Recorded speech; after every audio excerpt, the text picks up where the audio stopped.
Hello बच्चों, कैसे हैं आप लोग। आई होप आप सब लोग बिल्कुल ठीक और सुरक्षित होंगे। ठीक है बच्चों, आइए आज हम अपनी नई क्लास स्टार्ट करते हैं। मैं आफरीन मैम आपके लिए फिर से एक नया टॉपिक लेकर आई हूँ, ठीक है, जो है भारत की सरकार। ठीक है, लेकिन हम नया टॉपिक डिस्कस करने से पहले हम थोड़ा सा पिछली क्लास में हमने जो पढ़ा था उसको रिमाइंड कर लेते हैं। ठीक है बच्चों, तो आप सबको याद होगा कि पिछली क्लास में हमने क्या क्या पढ़ा था। सबसे पहले हमने पढ़ा था कि हमारे भारत को आज़ादी कैसे मिली। ठीक है बच्चों, तो कैसे मिली थी, मतलब किस तरह से, मतलब बहुत सारी क्रांतियाँ हुई, बहुत सारी लड़ाइयाँ हुई, उसके बाद जाके हम लोगों को आज़ादी मिली। ठीक है, उसके बाद हमने पढ़ा आज़ादी से लेकर संविधान तक का सफ़र।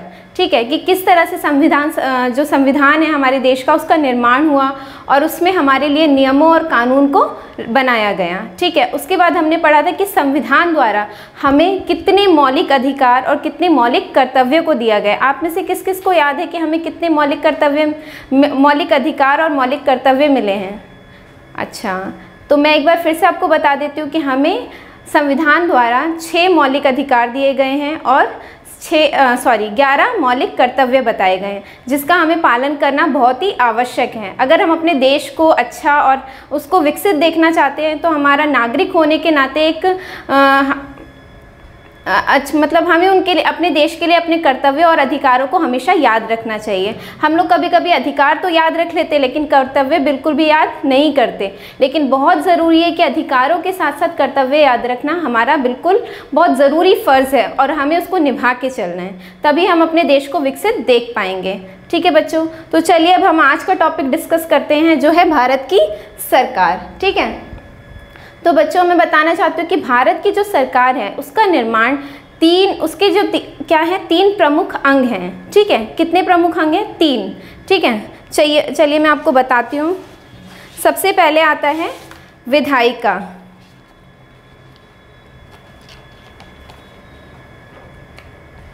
विधायिका यानी लेजिस्लेचर।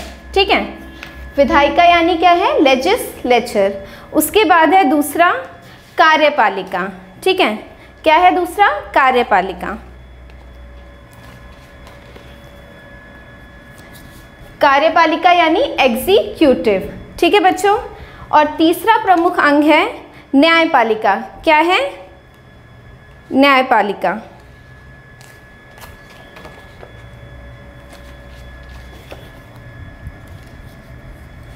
ठीक है बच्चों, तो ये हमारे भारत की सरकार के 3 बहुत प्रमुख यानी बहुत अहम अंग हैं जिनके द्वारा हमारा पूरा जो है देश उसको चलाया जाता है। ठीक है, और सबसे पहले मैं आपको विधायिका के बारे में बताना चाहती हूँ कि विधायिका क्या होता है और किस तरह से इस कार्य को करता है। विधायिका जो है, विधायिका का कार्य होता है कानून का निर्माण करना, और ऐसे कानून का निर्माण करना जिससे जो देश के नागरिक है उनके क्या हित, वो जो कानून हो वो देश के नागरिक के हित में होना चाहिए। ठीक है, तो विधायिका का कार्य क्या है? देश के नागरिकों के हित के लिए कानून का निर्माण करना।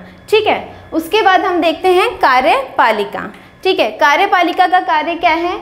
जो विधायिका द्वारा बनाया गया कानून है उसको लागू करना और पास करना। ठीक है, और देश में उस पास किए हुए कानून को क्या पूरी तरह से लागू करना। ठीक है बच्चों, तो जो कार्यपालिका का कार्य क्या है? विधायिका द्वारा बनाए गए कानून को पास करना और उसको अपने देश में लागू करना, और ये भी देखना, ये भी सुनिश्चित करना कि देश में जो कानून बनाया गया है, वो जो लागू किया गया है, वो ठीक से लागू हो भी रहा है या नहीं। ठीक है, और सबसे अहम भूमिका जो है वो किसकी है? न्यायपालिका की। ठीक है, न्यायपालिका का प्रमुख कार्य क्या है? विधायिका और कार्यपालिका इन दोनों में संबंध को स्थापित करना। ठीक है, और उसके अलावा जो न्यायपालिका का अहम कार्य है और बहुत महत्वपूर्ण कार्य वो क्या है? अपने देश के नागरिकों को पूर्ण न्याय दिलाना। अगर उनके हित के खिलाफ कोई भी चीज़ हो रही है तो उनको न्याय दिलाने का जो कार्य है वो किसके द्वारा किया जाता है? न्यायपालिका के द्वारा। और हमारे देश की जो न्यायपालिका है वो बिल्कुल निष्पक्ष न्यायपालिका है। ठीक है बच्चों, तो अब मैं सबसे पहले आपको विधायिका के बारे में थोड़ी सी जानकारी बताना चाहूँगी कि किस तरह से विधायिका जो है कितने स्तर पर कार्य करती है और किस तरह से कार्य को करती है। ठीक है बच्चों, आप लोग रेडी हैं सीखने के लिए?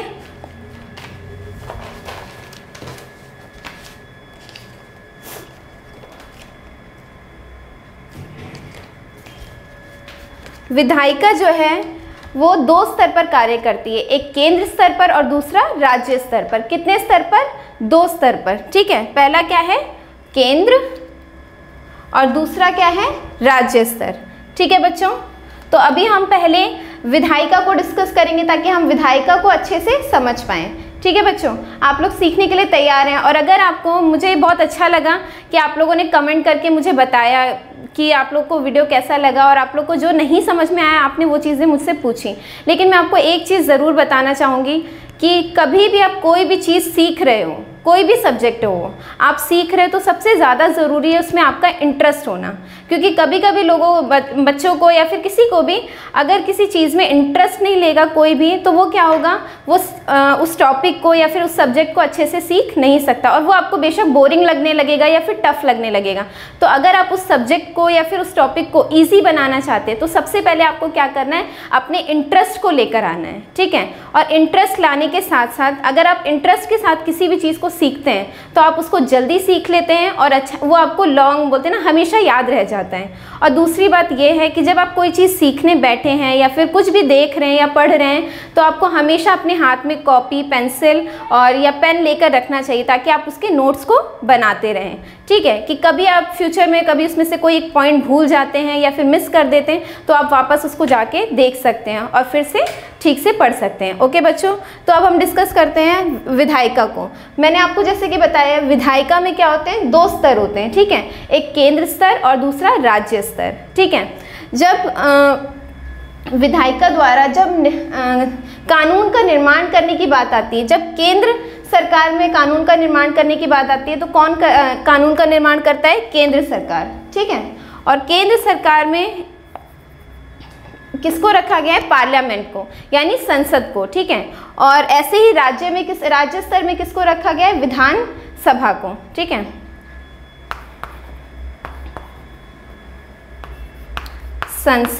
संसद यानी पार्लियामेंट, और राज्य स्तर में कौन है? विधान सभा, ठीक है बच्चों। अब हम केंद्र स्तर में को क्या है उसको डिस्कस करते हैं, उसको सीखते हैं कि किस तरह से केंद्र स्तर पर कानून को बनाया जाता है, ठीक है।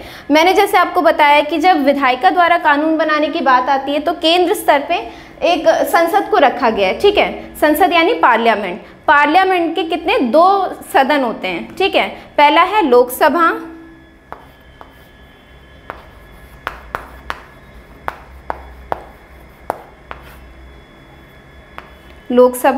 और दूसरा है राज्यसभा,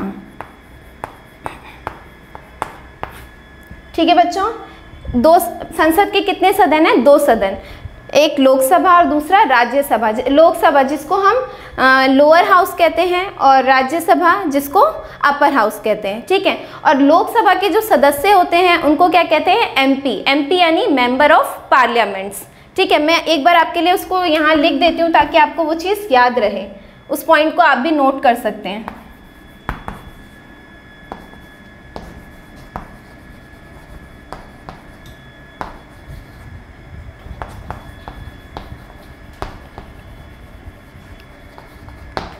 एमपी यानी मेंबर ऑफ पार्लियामेंट, यानी लोकसभा के सदस्य को क्या कहते हैं?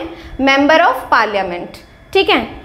ओके बच्चों, तो ये हमने बात की केंद्र स्तर पर जो कानून बनाते हैं, ठीक है। अब हम बात करेंगे राज्य स्तर पर कानून बनाने की, ठीक है बच्चों।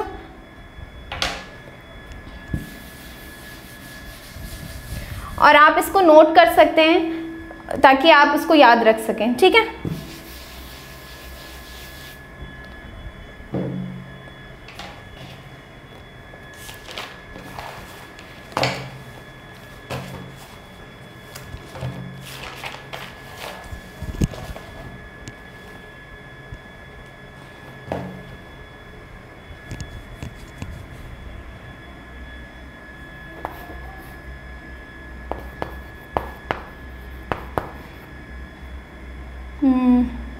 बच्चों ये यहाँ पे मैंने विधानसभा लिखा है, लेकिन ये विधानसभा नहीं, विधान मंडल होता है, ठीक है। आप भी अपनी कॉपी में ठीक कर सकते हैं। विधानसभा के भी 2 स्तर होते हैं, एक विधान मंडल के भी 2 स्तर होते हैं, एक विधानसभा और दूसरा विधान परिषद।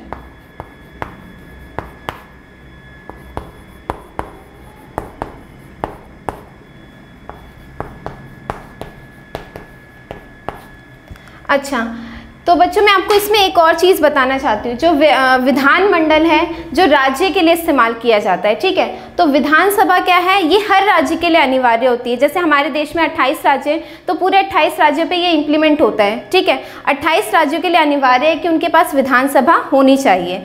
लेकिन जो विधान परिषद है वो क्या है, वो राज्यों के लिए अनिवार्य नहीं है। अगर राज्य चाहे तो उसको ले सकता है और अगर वो ना चाहे तो उसको नहीं ले सकता। अभी हमारे देश के 7 ऐसे राज्य हैं जिसने विधान परिषद को ले रखा है, ठीक है। मैं आपको उन 7 राज्यों के नाम बता देती हूँ ताकि आपको याद रहे। सबसे पहला कर्नाटका, दूसरा बिहार, तीसरा उत्तर प्रदेश,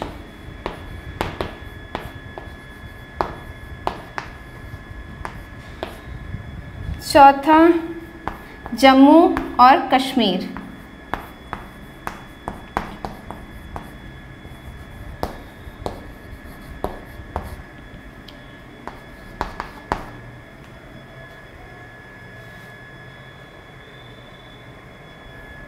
पांचवा महाराष्ट्र,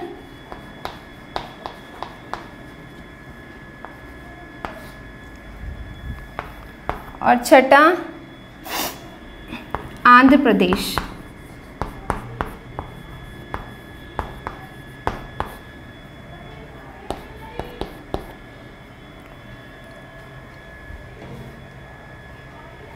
और 7वां है तेलंगाना।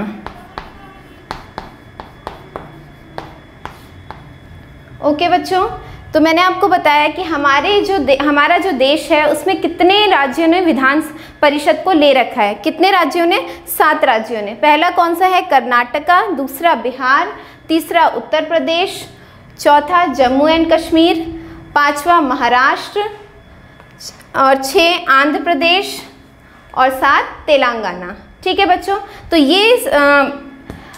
ये 7 राज्य हैं जिन्होंने विधान परिषद को ले रखा है। ठीक है, चलिए अब हम आगे डिस्कस करते हैं। ये हो गया हमारा, आप लोग, आई होप कि आप सब लोगों को ये विधायिका जो है वो अच्छे से समझ आया होगा। अब हम आगे बढ़ते हैं कार्यपालिका की ओर। ठीक है बच्चों। अच्छा बच्चों, अभी हमने पढ़ा था विधायिका के बारे में कि विधायिका जो है वो किस तरह से कानून को और कितने स्तर पर कानून का निर्माण करती है, केंद्र स्तर पर और राज्य स्तर पर। ठीक है, अब हम पढ़ने जा रहे हैं कार्यपालिका के बारे में। किसके बारे में? कार्यपालिका। जैसे कि विधायिका जो है वो कानून का निर्माण 2 स्तर पर करती थी, केंद्र और राज्य। उसी तरह जो कार्यपालिका है उसका भी कार्य क्या 2 स्तर पर होता है, एक केंद्र स्तर पर और दूसरा राज्य स्तर पर। ठीक है, कितने स्तर पर होता है? 2 स्तर पर। ठीक है, उसके बाद सबसे पहले मैं आपको केंद्र के बारे में बताना चाहती हूँ। जो केंद्र का प्रमुख होता है, हमारे पूरे देश का जो प्रमुख या फिर हम मुख्य कह सकते हैं, वो कौन है? राष्ट्रपति। कौन है?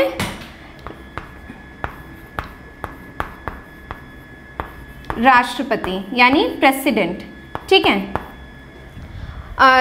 राष्ट्रपति जो हैं उनको हमारे देश का प्रमुख माना जाता है और उनके पास बहुत सारी, पूरे राष्ट्र के लिए बहुत सारी शक्तियां होती हैं। ठीक है, और उसके राष्ट्रपति के बाद आते हैं उपराष्ट्रपति।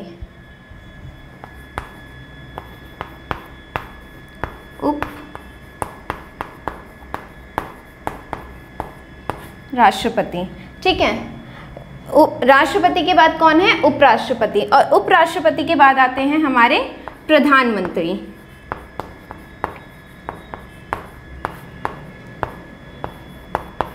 बच्चों यहाँ पे एक चीज़ ध्यान देने वाली बात है कि जो प्रधानमंत्री होते हैं वो हमारे देश के वास्तविक प्रमुख होते हैं। ठीक है, वैसे राष्ट्रपति हमारे देश के प्रमुख हैं, लेकिन जो प्रधानमंत्री हैं वो वास्तविक प्रमुख है। कैसे?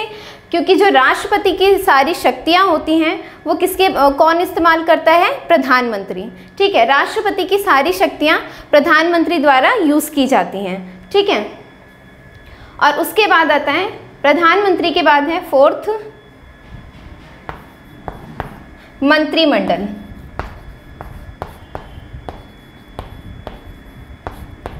फोर्थ क्या है? मंत्रिमंडल। बच्चों संविधान में मंत्रिमंडल को भी 3 भागों में बांट दिया गया है। ठीक है, सुविधा के लिए 3 भागों में बांट दिया गया है। मैं आपको बताती हूँ कैसे। पहला है कैबिनेट मंत्री,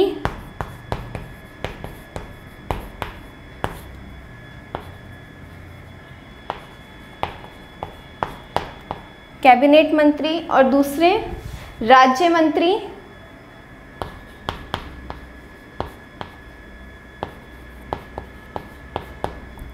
और थर्ड जो है उप मंत्री। ठीक है,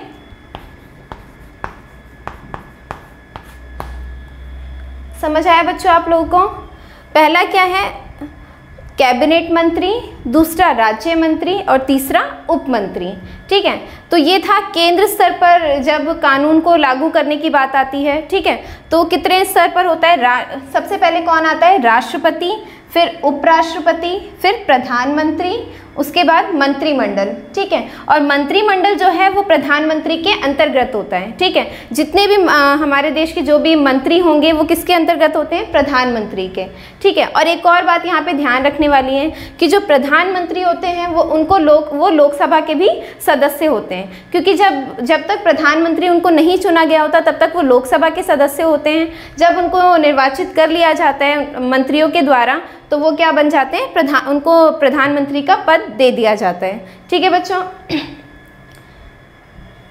तो प्रधानमंत्री के अंदर जो मंत्रिमंडल होते हैं, अंतर्गत जो मंत्रिमंडल आता है उसमें आपको पता होगा जो अलग अलग मंत्री होते हैं, जैसे वित्त मंत्री हो गए और स्वास्थ्य मंत्री हो गए। ठीक है, इस तरह के जो मंत्री हैं वो किस में आते हैं? मंत्रिमंडल में। ठीक है, ओके बच्चों, तो अब हम राज्य स्तर पर कार्यपालिका को डिस्कस करेंगे।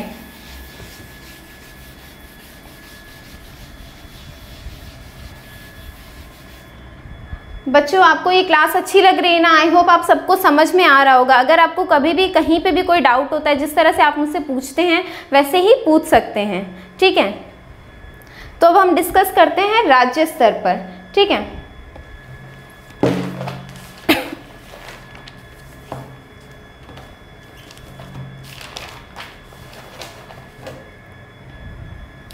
ये हो गया केंद्र स्तर। अब हम आएंगे राज्य स्तर।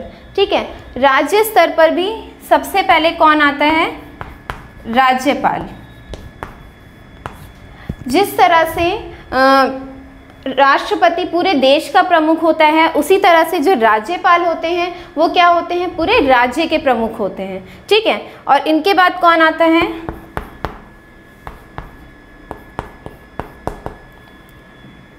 मुख्यमंत्री।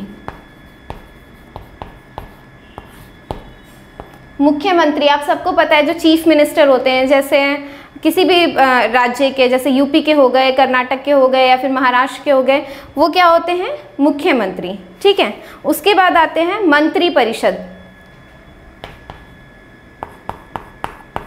थर्ड है मंत्री परिषद। ओके बच्चों, पहला क्या है? राज्यपाल। ठीक है, राज्यपाल क्या है? राज्य के प्रमुख हैं। और मुख्यमंत्री, जिस तरह से राष्ट्रपति की सारी शक्तियों का इस्तेमाल प्रधानमंत्री द्वारा किया जाता है, उसी तरह राज्यपाल की जो शक्तियां होती हैं या फिर राज्य के लिए जो मुख्य काम होते हैं वो कौन करता है?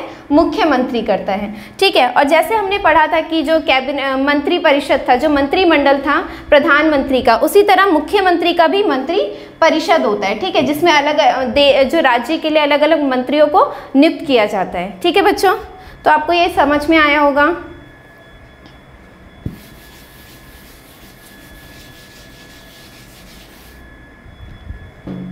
चलिए बच्चों, ये हो गई विधायिका और कार्यपालिका की बात। लेकिन अब हम आते सबसे हमारे देश की सबसे निष्पक्ष और अहम जो है न्यायपालिका। ठीक है,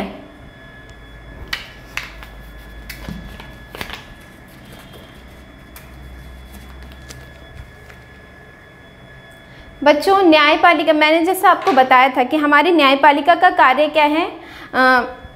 विधायिका और कार्यपालिका, इन दोनों में संबंध को स्थापित करना, वो क्या है? किसका कार्य है? न्यायपालिका का। और न्यायपालिका का बहुत महत्वपूर्ण कार्य क्या है? नागरिकों के हित के लिए भी कार्य करना। अगर उनके किसी भी हित के साथ हानि हो रही है तो जो न्यायपालिका है वो उनको न्याय दिला सकती है। ठीक है बच्चों, हमारे देश में न्याय के लिए 3 तरह की व्यवस्था की गई है, ठीक है। जो न्यायपालिका है वो 3 स्तर पर काम करती है। जिस तरह से कार्यपालिका और विधायिका 2 स्तर पर काम करती हैं, जैसे कि केंद्र स्तर पर और राज्य स्तर पर, उसी तरह न्यायपालिका जो है वो कितने स्तर पर काम करती है? 3 स्तर पर, ठीक है। सबसे पहले है सुप्रीम कोर्ट, यानी कि उच्चतम न्यायालय।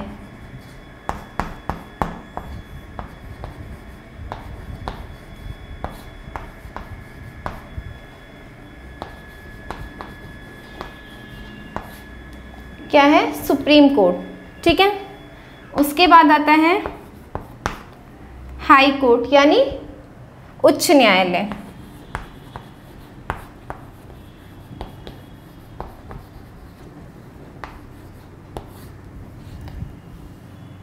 उच्चतम न्यायालय, उच्च न्यायालय, उसके बाद है तीसरा जिला न्यायालय।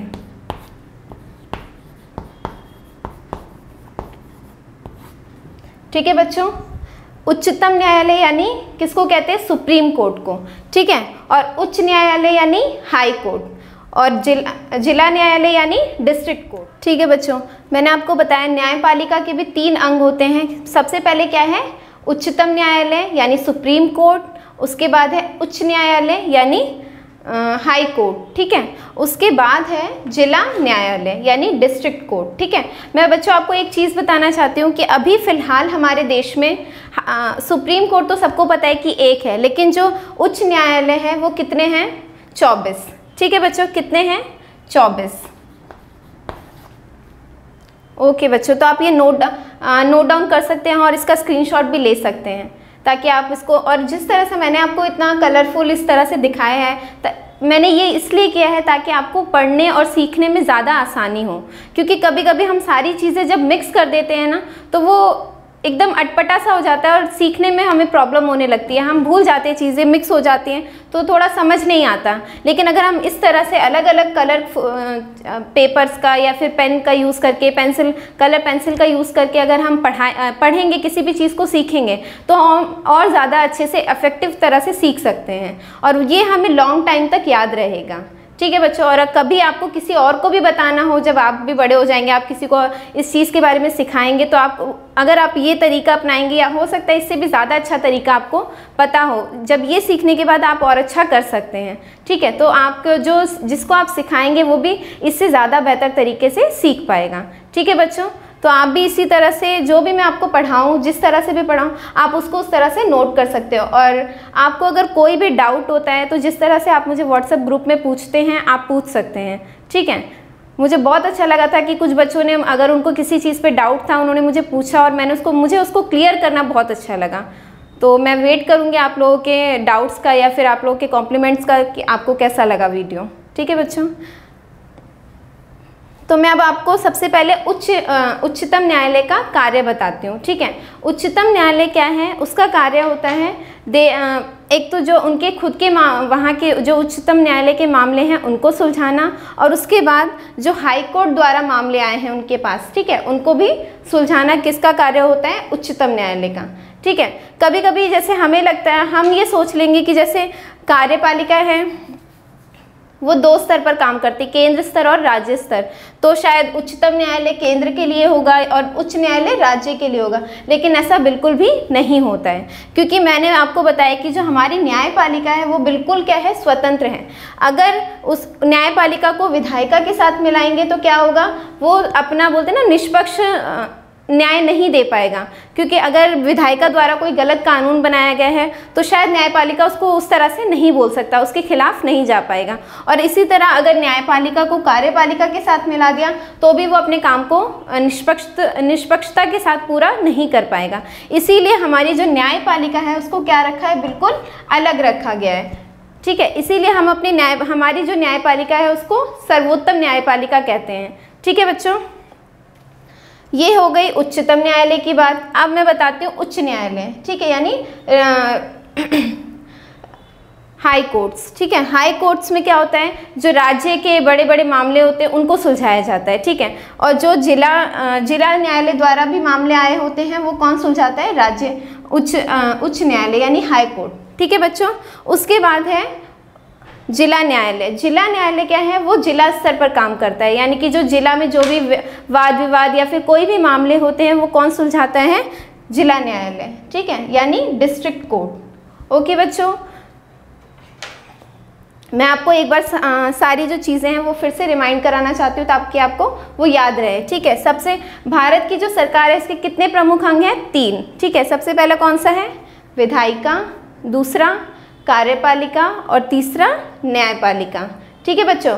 और मैंने बताया था कि विधायिका कितने स्तर पर काम करती है, 2 स्तर, एक केंद्र और दूसरा राज्य स्तर, ठीक है बच्चों। उसके बाद जो कार्यपालिका है वो भी कितने स्तर पर कार्य करती है, 2 स्तर पर, केंद्र और राज्य स्तर, ठीक है।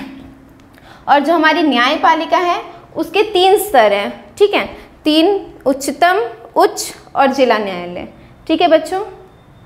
तो अब आप ये सारी चीज़ें नोट कर लें और अच्छे से याद कर लें ताकि आप कभी भी इसको, अगर आपके फ्यूचर में कहीं पे भी आपको ज़रूरत पड़े तो आप अच्छे से इसको कर सकते हैं। और आई होप आपको ये वीडियो बहुत अच्छा लगा होगा और आपको जो भी मैंने भारत की सरकार के बारे में समझाया है वो आपको समझ में आया होगा, ठीक है बच्चों।